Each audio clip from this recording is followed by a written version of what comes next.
हथियार हेठि ठकराल जी हिम्मत कीअं थी मंसूर खान मथां हथियार सुठो कयो त ईअं न थिए दुश्मन जे बदिरां तुंहिंजो हितां लाश जो कोई भी ना है सोडल वारा इहो सम्झंदा कि मारण में रेस जो असांजो हुतां निकिरणु लाज़िमी अस्सलाम वालेकुम दोस्तों, ड्रामा सीरियल दुलाब जी कामयाबी जे बारे में तव्हांखे मां ॿुधाए चुको आहियां। अचण वारी एपिसोड जी ज़बरदस्त मालूमात ॾींदो हलां।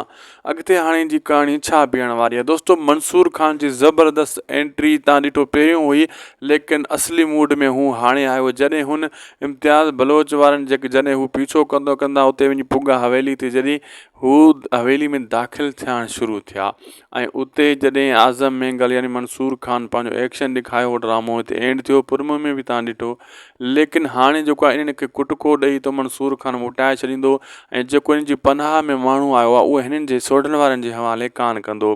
सोडल वारा हुनजे मथां बि हथियार सिधा कंदा, चवंदो तोखे ज़रूरत कीअं थी मुंहिंजे मथां हथियार सिधा करण जी, ऐं इन्हनि जी दुश्मनी हिते पाण में सेट थी वेंदी।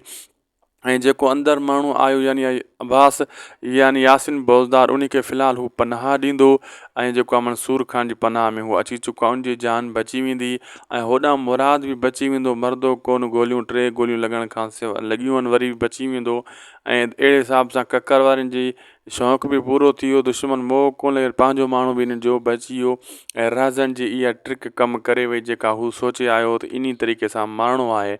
ऐं हाणे शाहनवाज़ ते सभु ॾमरबा मुराद वारा सोडल वारा त इहो शाहनवाज़ हिकु अकेलो माण्हू असांजो छो घुरायो ऐं छो माराई, इहो ॿधलु आहे। सोडल अॻे ई शक करे रहियो आहे, हिननि जी दुश्मनी शाहनवाज़ खान सां बि शुरू थी वेंदी ऐं शाहनवाज़ जेको आहे उहो हिननि जी नज़रनि मां किरी पवंदो त हिननि असांजे माण्हू मरायो आहे, ककर वारनि सां ॿधलु आहे। ॿी तरफ़ दोस्तो मंसूर खान जे लाइ बि भलाई थी वई। उहो वरी कीअं? उहो दोस्तो ईअं भलाई थी वई त मंसूर खान जंहिं छोकिरी खे ॻोल्हे थो उहो ऐं जेको आहे ककर वारनि जी भेण आहे, ठीकु आहे, ऐं ककर जे माण्हू खे हुन पनाह ॾिनी आहे। इन तरीक़े सां हू बाहिफ़ाज़त माण्हू पुॼाईंदो ऐं इन्हनि सां वास्तो अचणु वञणु शुरू थी वेंदो। पोइ जेको आहे इन जे लाइ फ़ाइदो थी वेंदो मंसूर खान जे लाइ बि। इहो हिकु मतिलबु लिंक हूंदी आहे, लिंक अची जोड़ी अथनि हिते, उन हिते जी पनाह वरिती। लाइक कंदा, सब्सक्राइब कंदा, असांखे ॾींदा इजाज़त। अल्लाह हाफ़िज़।